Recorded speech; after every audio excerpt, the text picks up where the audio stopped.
My pulse raced at the astounding accomplishments of the mercenary known as Demon Lord. I forgot about my job and read everything I had on hand. Around the time Demon Lord received his nickname, South Belka showed signs of weariness regarding the war. Because the region was set up as a defense line to protect the birthplace of Belka in the north, the people's dissatisfaction had reached a climax.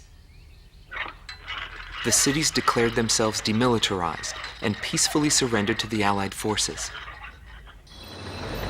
Unable to establish a defensive position, the Balkan army kept retreating to the north.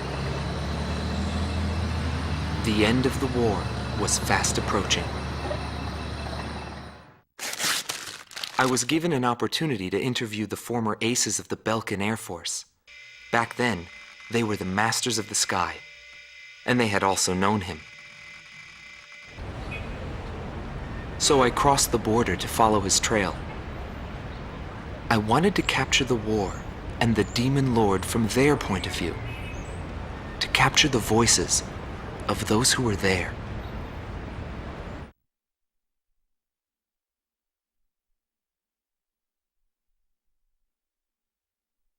Bernard Schmidt, a man with the eyes of an owl.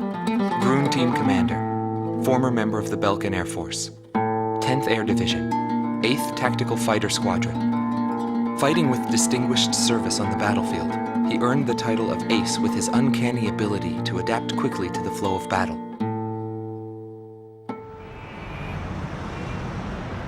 I had a bad feeling while I was flying towards the round table. Why were they having problems down in 2 mercenaries? I figured it was just temporary chaos and it'd be over by the time I got there. Pilots of the Balkan Air Force are true professionals, but when I saw the situation, I couldn't believe my eyes. I thought maybe my IFF was malfunctioning.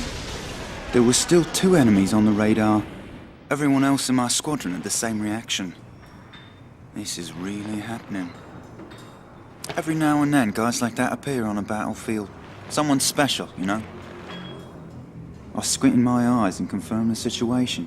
Checked the terrain, air currents, his plane, his maneuvers, and his remaining ammo. I figured I could do it. I knew what I was getting into, but he still outmaneuvered me beyond my expectation.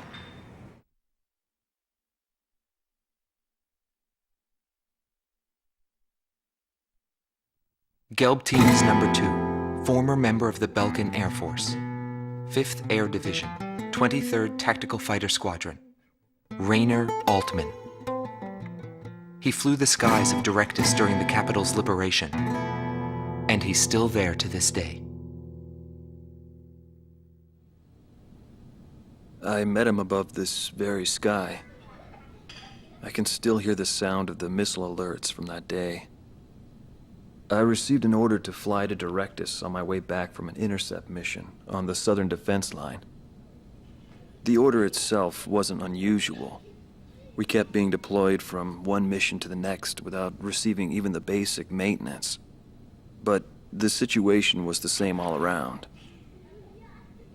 We were late reaching the operational space. The station squadrons had already retreated, and warning bells were going off in the city. And the people were looking up to his plane, high above the sky. It felt like he could see right through me. He was always one step ahead of me. He matched every combat maneuver I made until I used up every trick in the book.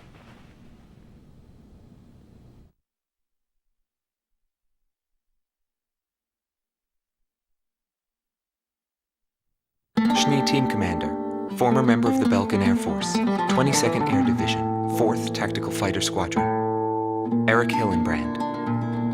He never had great ambitions. All he ever hoped for was to make a living as a regular pilot.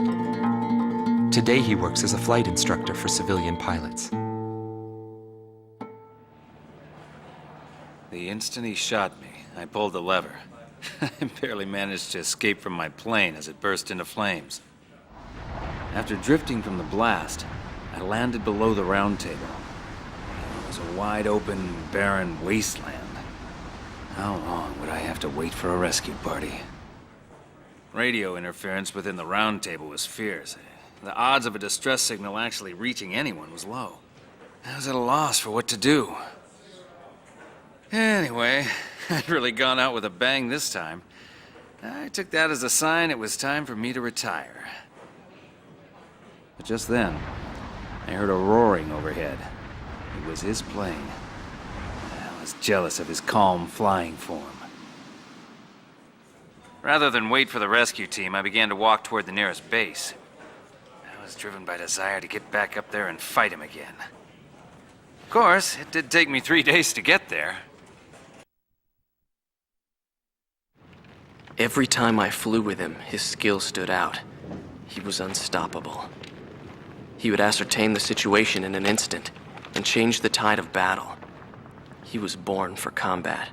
It was no wonder they called him a demon lord. That said, it was hell trying to keep up with him. Before long, everyone had taken notice of him. More and more would show up to watch him go off on sortie. Mercenaries or maintenance crew, it didn't matter. People wanted to burn his image to their memories. Hell, they weren't the only ones.